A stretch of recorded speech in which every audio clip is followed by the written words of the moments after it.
Do you eat food? I'm pretty sure your answer is yes. But have you thought about how that food got on your plate? Farming and agricultural practices have been around for years, but a lot of these practices are destroying our planet. We can slow or halt this destruction by buying more sustainable foods, buying foods from local farmers, making more plant-based food choices, and simply not wasting as much food. We need to make food choices that not only feed ourselves, but leave resources for our future generations. This means sustainable farming, buying local when possible, and being aware of what foods are in season and buying those. In contrast, certain agricultural practices release large amounts of carbon into the atmosphere, contributing to climate change, like deforestation, which is clearing an area of trees for more farming land, or slash and burn, which is clearing land by burning it and farming on it until the soil is depleted. The U.S. Department of Agriculture explains, agriculture and forestry together are estimated to account for 10.5% of U.S. greenhouse gas emissions in 2018. But there are sustainable practices available to farmers and us to decrease these greenhouse gases. UC Davis gives us a few examples, like rotating crops to not deplete the soil, planting covered crops, supporting local farms, and one of the ones that has one of the biggest impacts is decreasing cattle emissions. It is important to support local farmers so there is not as much CO2 into the atmosphere from transportation fumes. Supporting local farmers also means that you know that your apple didn't go all around the world just so you can eat it to keep the doctor away. We should also consume less beef. Cattle release more methane. The New York Times says cows also put out an enormous amount of methane, causing almost 10% of anthropogenic greenhouse gas emissions and contributing to climate change. Another major problem is food waste. Households are responsible for the largest portion of food waste.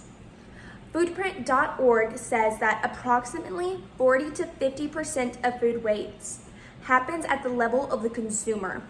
This means that we control how much food we waste. Be mindful of waste.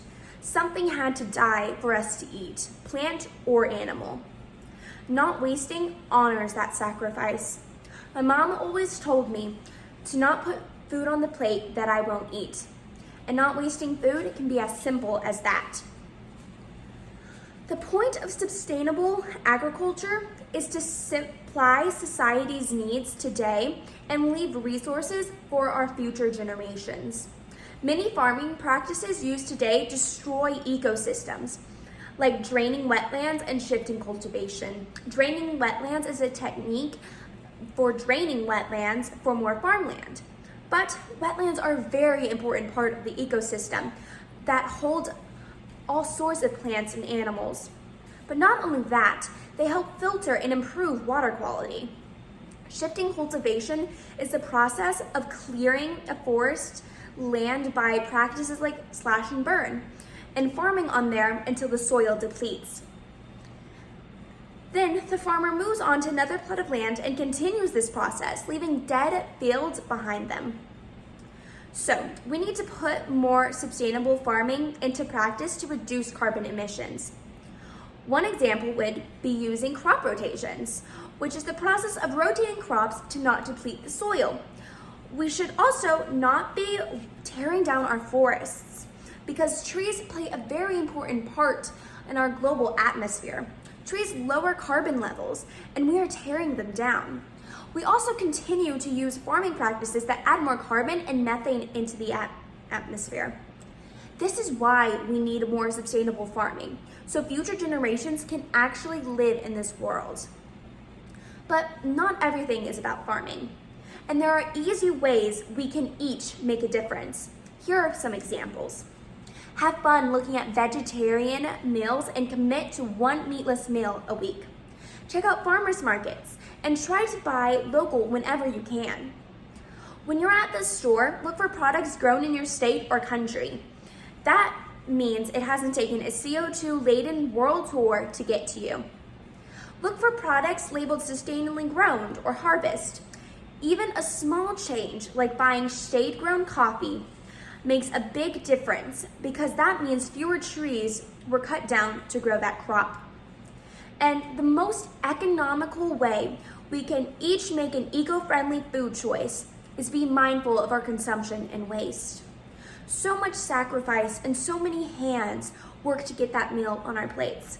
The least we can do is not scrape it off into the trash. Thank you.